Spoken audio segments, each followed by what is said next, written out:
Avanzamos en este ADN hoy con uno de los temas que nuevamente ha marcado esta semana y que tiene que ver con la educación, con los colegios, lo que pasa al interior de las salas, entre otras cosas este caso que comentamos harto con ustedes en su momento de la Fiscalía que abrió una investigación de oficio contra un profesor por eventual trato denigrante a un estudiante en un colegio de Limache. Hemos conocido otros casos graves también en las últimas horas, Rafa, en el Biobío, y queremos conversar a esta hora con la superintendenta subrogante de Educación, Margui Muñoz, que está con nosotros aquí en el ADN hoy. Superintendenta, gracias por venir. Muchas gracias a ustedes por la invitación. Buen día. Bueno, lo de Limache, los antecedentes que manejan ustedes como superintendencia, digo, en relación a ese caso particular, está la investigación por oficio de la Fiscalía, está la decisión que también toma el sostenedor, el rol de la superintendencia en este caso. Bueno, nosotros hemos abierto también una fiscalización, una investigación de oficio al tomar conocimiento de esto. Lo primero decir es que nada justifica, digamos, que un docente tenga esas actitudes frente a un estudiante. Lo primero es que hay que tener presente que los docentes tienen un rol de garantes también. Todos los adultos de la comunidad educativa tienen un rol de garante frente a niños, niñas y adolescentes. Y esas formas, digamos, de enfrentar una diferencia de opiniones, por cierto, no son las adecuadas ni las correctas. De hecho, los espacios educativos son los espacios donde los estudiantes deben formarse respecto de cómo abordar en un buen debate dialogado las diferencias de opinión. Entonces, queremos ser bien enfáticos en decir de que en ningún caso nada justifica que un docente tenga esa actitud frente a un estudiante. Nosotros hemos activado una denuncia de oficio. Lo que nos compete es revisar que se activaron los protocolos de maltrato de adulto a estudiante que debe tener dispuesto el establecimiento en su reglamento interno. ¿Y cuáles son? El protocolo debe establecer las acciones a seguir frente a la situación detectada, verificar si el establecimiento tomó las medidas respectivas frente, digamos, al docente que ha tenido esta actitud, pero a su vez tiene que aplicar también el reglamento interno de higiene y seguridad, que tiene que ver más bien con la relación contractual con ese profesor o docente, ¿cierto? Entonces aquí hay aristas como empleadores del docente, que tienen que ver con su reglamento de higiene, y hay aristas que se tienen que activar respecto a las situaciones de convivencia y que están en el marco del protocolo que tiene que identificar las acciones frente a un maltrato de un adulto de la comunidad educativa hacia un estudiante. El adulto siempre tiene que ser el garante de derechos, y más gravedad aún que es un adulto que tiene la responsabilidad de formar a ese estudiante. Los espacios educativos tienen que ser espacios propicios para el debate, pero un debate con respeto, que sea respetuoso, valga la redundancia, de la diferencia de opiniones. ¿Qué podría actuar como atenuante en este caso? Yo la verdad no me puedo pronunciar de una investigación que está en curso. Los atenuantes se ponderan a la hora que uno pide los informes al establecimiento. Corrijo, en estos casos. En estos casos lo que para nosotros compete y podría ser ponderado como el establecimiento actuó de manera oportuna, porque nuestra facultad no es sobre el docente que incurre en la falta. Nuestra facultad es sobre el establecimiento y cómo el establecimiento activa estos protocolos. Entonces, cuando nosotros solicitamos los antecedentes y el establecimiento nos dice, mira, mi reglamento interno tiene estas acciones frente al protocolo de maltrato y estas son las evidencias que yo tomé conocimiento y las activé oportunamente, me hice cargo también de la atención socioemocional de ese estudiante o de ese grupo curso que tiene que haberse habido afectado respecto por la situación. Cuando eso se presenta y hay evidencias concretas, eso se pondera a la hora de hacer la investigación por parte de las facultades que tiene la superintendencia. Nuestra facultad es contra el sostenedor y el establecimiento respecto a la normativa educacional. Superintendenta, usted mencionaba y decía la sala de clases debe ser el lugar para debatir con respeto, ¿no? Con altura de miras, y ahí el profesor tiene necesariamente que ser garante de esa situación. Pero hemos visto, a propósito de lo que ha pasado en el último tiempo, que no necesariamente la sala de clases se ha vuelto en muchos escenarios un lugar violento.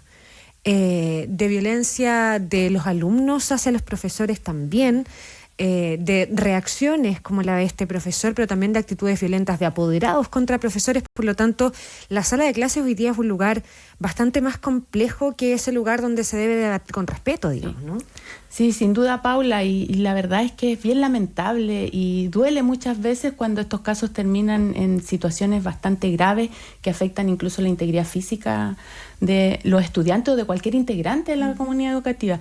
Ahí hay que tener presente de que las escuelas no son una burbuja aislada y todo lo que sucede en la escuela es también lo que se permea desde la sociedad. Los establecimientos están emplazados en barrios, hay interacción respecto del entorno del establecimiento y cómo se resuelve fuera del establecimiento las situaciones conflictivas. Entonces, esto también permea las formas de resolver mis diferencias y los conflictos en la familia, en el barrio, permea el establecimiento. No, absolutamente. Y eso tiene un correlato, lo hemos conversado otras veces, lo hicimos con Rafa en la tarde, en algún momento hace un tiempo atrás. Tiene un correlato con las denuncias y las investigaciones que lleva adelante la superintendencia, que es lo que más llama la atención en relación al aumento, porque yo mencionaba distintos flujos de violencia, sí, ¿no? Como de los alumnos entre los alumnos con los profesores con los alumnos, los apoderados con los profesores. ¿Qué correlato tiene en las investigaciones que lleva adelante la superintendencia hoy día y qué es lo que a usted más le sorprende en términos como de el aumento? Sí, es súper importante tener esa mirada de poder diferenciar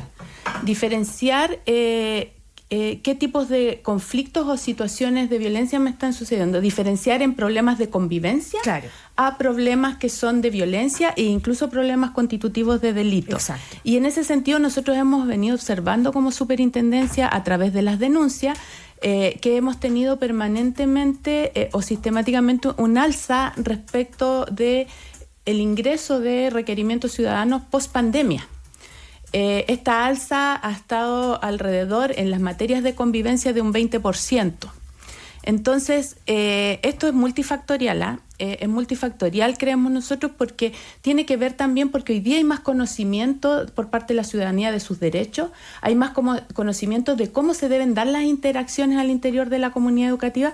Pensemos a un tiempo atrás, hay cosas que estaban naturalizadas y que hoy no se permiten. No, claro. ¿Cierto? Y eso es en bueno. Buena hora. Y es bueno. Entonces eso también puede ser un factor que incrementa la demanda de la ciudadanía respecto a que también conoce que hay una institución que tiene la responsabilidad de hacerse cargo de recibir su requerimiento, de poder atenderlo y de poder fiscalizar el cumplimiento de la normativa en este aspecto.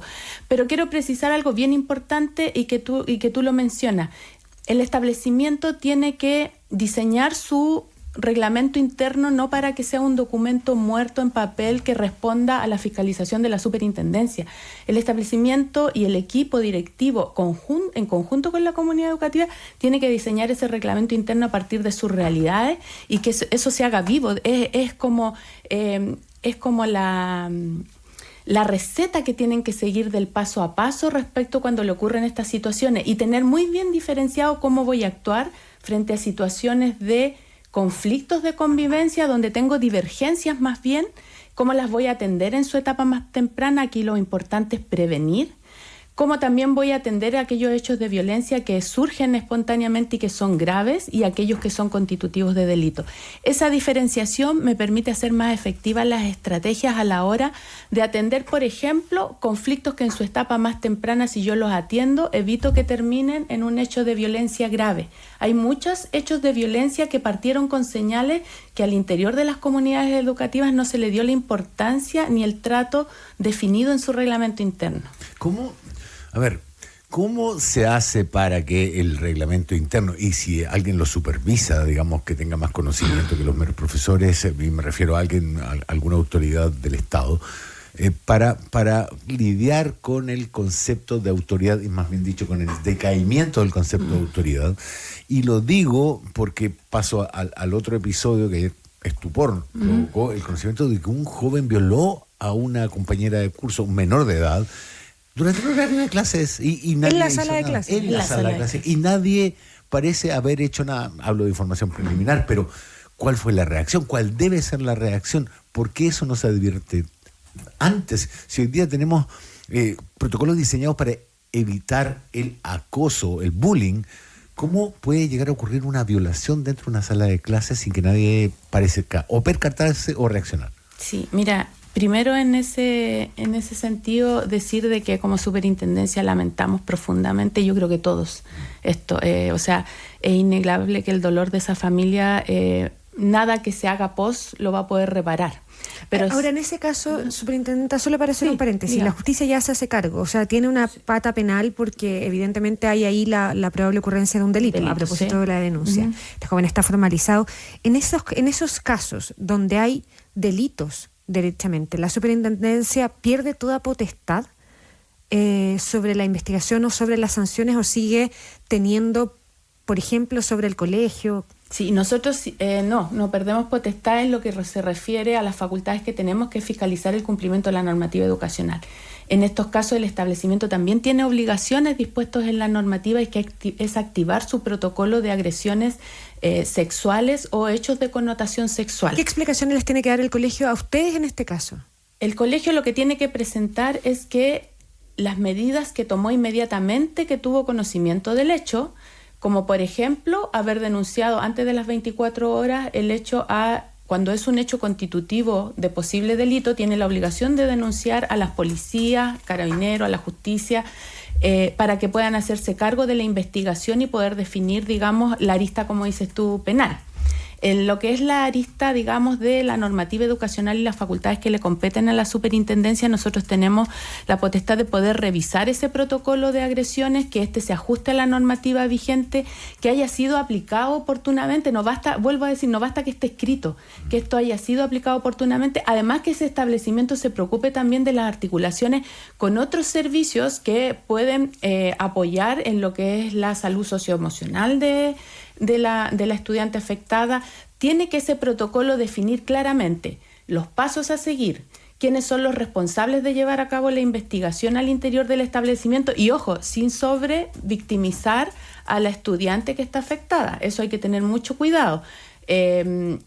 Tienen que definir también cuáles son las medidas que van a tomar respecto al entorno educativo. Esto tiene una investigación penal sobre el estudiante, claro. Pero qué medidas van a tomar respecto de la protección en el entorno educativo de esa estudiante afectada. Tienen que resguardar también la comunicación con la familia. En estos casos es vital la comunicación y la información a la familia, porque es un dolor tremendo. ¿Qué antecedentes preliminares tienen de lo de este colegio, de este liceo en Los Ángeles? Nosotros hemos iniciado la investigación de oficio, hemos solicitado los antecedentes, esto está en proceso de investigación. Nosotros tenemos un procedimiento especial para casos que tienen connotación grave y que son vulneraciones graves. Tenemos un tratamiento más urgente de aquello, entonces esto pasa directo a fiscalización. En esa etapa está, y mientras esté en investigación, y como esto también involucra a menores de edad, no podemos dar mayores antecedentes, pero está en etapa y está tratado con suma urgencia. Ya, pero a ver, si me inmiscuye un tema que no es de la subsecretaría, me lo dice, pero ¿alguien tomó conocimiento de esto durante la ocurrencia del delito? A mí me resulta, y quizás peco ingenuo, difícil de creer o de pensar que esto ocurra y nadie se dé cuenta y no salga corriendo a avisarle a un profesor. Sí, mira, en la superintendencia yo creo que, Rafael, nos hacemos esa y otras preguntas más, como aquellas amenazas entre adolescentes, no sé.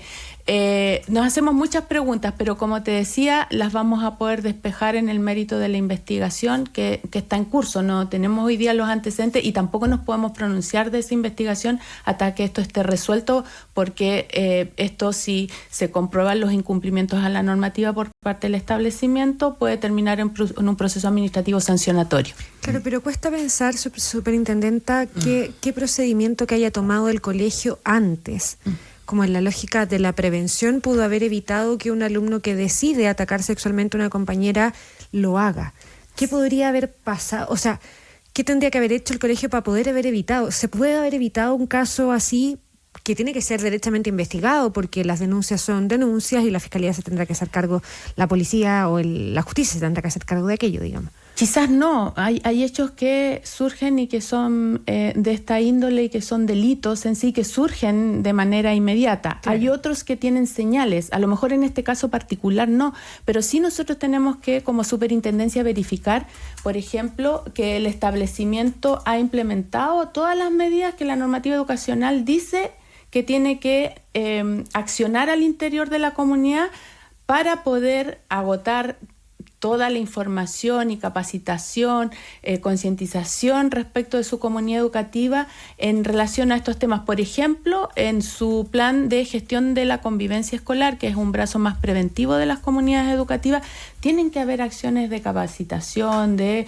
conversación. Ahora, también hay otras cosas preventivas que pueden no haber existido, no lo sé, porque en el caso en particular, no, claro, pero en general, por ejemplo, ¿por qué hay estudiantes solos en una sala de clases? Yeah. ¿En qué horario? No tenemos precisión de aquello, pero ¿cuáles son las medidas que tienen de resguardo, de, no sé, los asistentes de la educación? Claro. ¿Cada cuánto tiempo están ahí? ¿Cómo se producen, digamos, estas horas de descanso, de recreo? ¿Quién está mirando la interacción entre los estudiantes? Entonces, hay muchas acciones que a lo mejor no iban a prevenir, como dices tú, Paula, este caso en particular. Que el delito ocurriera. Que el delito ocurriera, pero sí tengo medidas preventivas que tengo que accionar en el establecimiento primero para saber que hice todo lo preventivo para evitar que casos como este ocurran, pero cuando me ocurren ya voy al brazo reactivo que tiene que ver con la aplicación de los protocolos. Y para cuando se advierte, estoy pensando en la Plaza Melipilla, donde estudiantes agreden a otro con un arma blanca. Resultado de muerte. Cuando se advierten señales evidentes de que el conflicto va a escalar, va a pasar más allá de lo verbal, o que ello podría ocurrir, ¿cuál es el protocolo? ¿Qué puede hacer el docente cuando advierte este problema para que ello no ocurra fuera del colegio? Sí, eso es bien importante tenerlo bien definido al interior, cómo voy a actuar.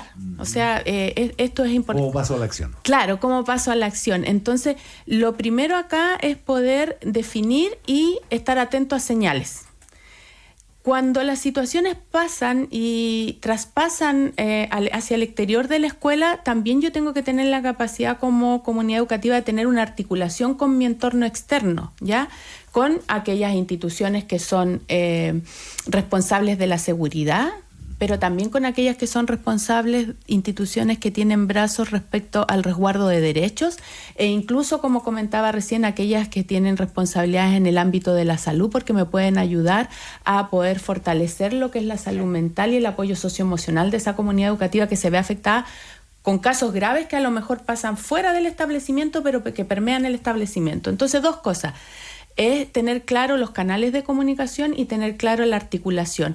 Y cuando tú atacas un conflicto en su etapa más temprana y lo generas esto a través de diálogo, a través de poder plantear las diferencias y poder llegar a acuerdos, hay distintas herramientas. Nosotros como superintendencia hemos impulsado el poder instalar instancias de conciliación, que estamos trabajando en la conciliación en el primer contacto, o sea, cuando tenemos noticias de algo que se puede resolver, que es un conflicto leve, tratamos de empujar que las partes conversen y que lleguen a acuerdo. Y lo segundo, que es más regulado, nosotros tenemos disponible para las comunidades educativas las instancias de mediación. Esto sirve para conflictos relacionales, que son leves, sí, claro, no para situaciones, digamos, graves. No, absolutamente. Yo no creo en la semilla de maldad, esa figura literaria. Pero sí creo que hay menores, adolescentes, tan dañados por sus propias dinámicas en familiares, vecinales, lo que sea, que son inmunes a la conciliación o que han aprendido a manipular. Y ese apartado, que puede ser muy pequeño pero muy dañino para una comunidad escolar, ¿tiene algún tratamiento especial?